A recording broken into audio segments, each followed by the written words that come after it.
ఈ బిజినెస్ ఏదైనా మీ ఊర్లో ప్రమోషన్ చేయాలంటే అది సుమన్ టీవీతోనే సాధ్యం. ఇప్పుడే సంప్రదించండి. విశాఖలో ఒక విషాదకరమైనటువంటి సంఘటన చోటు చేసుకుంది. నిన్నటి వరకు కూడా అల్లరి చిల్లరగా ఉండి ఫ్రెండ్స్ తో సరదాగా ఉండే కుర్రాడు ఇంట్లో ఒక చిన్న కారణంతో ఉరివేసుకున్నాడు. సో అయితే ఎందువల్ల ఉరివేసుకున్నాడో తెలియదంటూ కూడా కొంతమంది ఫ్రెండ్స్ చెప్తే, అయితే మరికొంతమంది అంటున్నారు అంటే ఇంట్లో బైక్ అడిగాడు, పేరెంట్స్ ని కొంటానన్నారు, కాకపోతే ఈ లోపే ఇలా చేస్తారని అనుకోలేదు.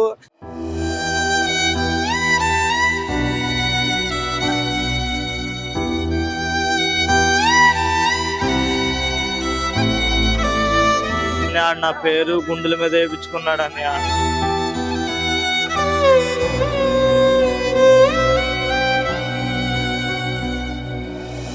ఎప్పుడు అలా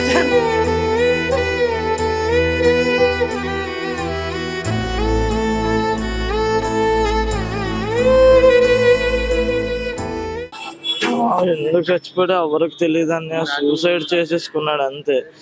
అప్పుడు దాకా మాతోనే ఉన్నాడు, వీడితో ఉన్నాడు, నాతో ఉన్నాడు. నా షాప్కి వచ్చాడు, సరే అన్నాడు, జాగ్రత్త అన్నాడు, ఫోన్ చేస్తాను, సాయంత్రం కలిసి టిఫిన్ తినేసి ఇంటికి వెళ్ళిపోదాం అన్నాడు. అన్నీ బాగానే ఉందని నేను అప్పుడు దాకా ప్రాంక్ అనుకున్నాను. అసలు ఆడు చచ్చిపోయాడని నేను నమ్మలేదు. ఫస్ట్ నాకే వస్తుంది ఫోన్, ఎవరు వాళ్ళ ఇంట్లో ఏటైనా. నాకు ఇప్పుడు దాకా ఫోన్ చేయలేదు.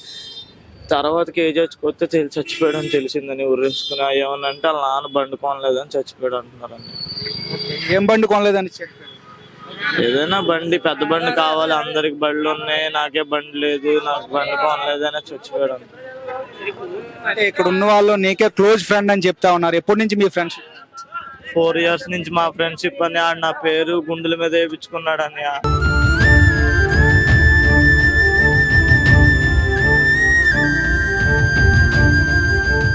నాకేంటి తెలీదు అని. నేనే డ్యూటీలో ఉన్నాను, డ్యూటీ నుంచి వస్తుంటే కనబడితే ఇంటి దగ్గర దేవపెట్టమన్నాడు. ఇంటి దగ్గర దేవపెట్టాను. సరే బాయిరా జాగ్రత్త, తెల్లరా రారా అని అన్నాడు. సరే తెల్లరా రారా అంటే అక్క ఫోన్ చేసి చనిపోయాడు అన్నది.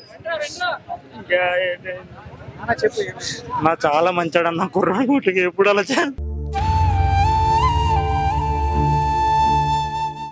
అలా చేస్తాడని అనుకోలేదన్న. డ్యూటీకి వెళ్తాను, బ్యాంక్ డ్యూటీకి రోజు డైలీ మాట్లాడుతాను. ఈవినింగ్ వస్తాప్పుడు, మార్నింగ్ వెళ్తాప్పుడు, నిన్న కూడా మాట్లాడాను. ఇప్పుడు అలాగ అయ్యిందా?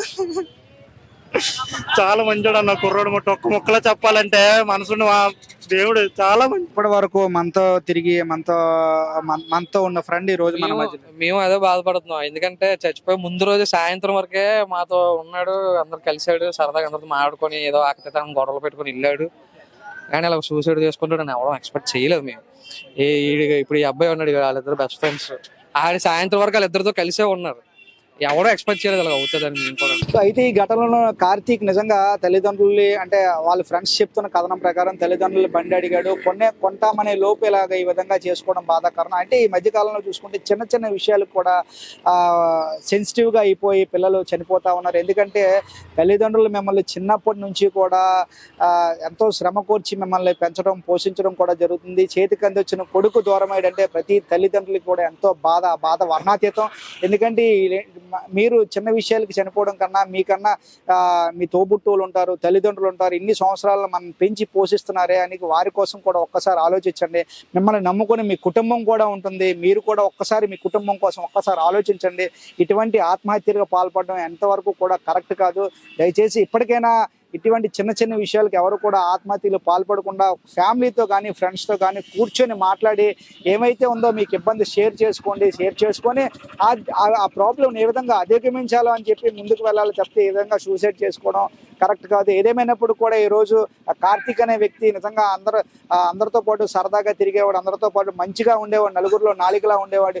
అటువంటి వ్యక్తి ఈరోజు చనిపోవడం బాధాకరంగా అని చెప్పి అటు ఫ్రెండ్స్ బాధపడుతున్నారు. ఈరోజు తల్లిదండ్రులు కూడా చేతికి అందించిన కొడుకు అయ్యో లేడు మా మధ్య లేడని తల్లిదండ్రులు కూడా చాలా పూర్తిగా దుఃఖిస్తూ ఉన్నారు. సో ఇటువంటి ఘటనలు జరగకుండా ఎప్పటికైనా తల్లిదండ్రులతో పాటు ఫ్రెండ్స్ కూడా ఏమైనా అంటే మన దగ్గరకు వచ్చి ఏదైనా ఫ్రెండ్ ప్రాబ్లం చెప్పినప్పుడు మీరు కూడా అయితే అడ్వైజ్ అవ్వడం, తల్లిదండ్రులతో కూర్చొని మాట్లాడడం, తల్లిదండ్రులు కూడా పిల్లలతో కూర్చొని మాట్లాడడం చేయాలి. సో అట్లా కాకుండా చిన్న చిన్న విషయాలు కూడా ఆత్మహత్య చేసుకోవడం కరెక్ట్ కాదు. ఎందుకంటే మిమ్మల్ని నమ్ముకొని మీ కుటుంబం ఉంది, మీ తల్లిదండ్రులు ఈరోజు ఎంత ఏడుస్తున్నారో, ఎంత బాధపడుతున్నారో, మీతో ఉన్న ఫ్రెండ్స్ కూడా ఎంత ఏడుస్తున్నారో, ఎంత బాధపడుతున్నారో. సో ఇటువంటి ఘటనలు ఎవరు కూడా చేయకూడదని అందరితో పాటు మనం కూడా కోరుకుందాం. చూస్తున్నానండి సుమన్ టీవీ. వీడియో జర్నలిస్ట్ రవితేజతో చందు, సుమన్ టీవీ, విశాఖపట్నం.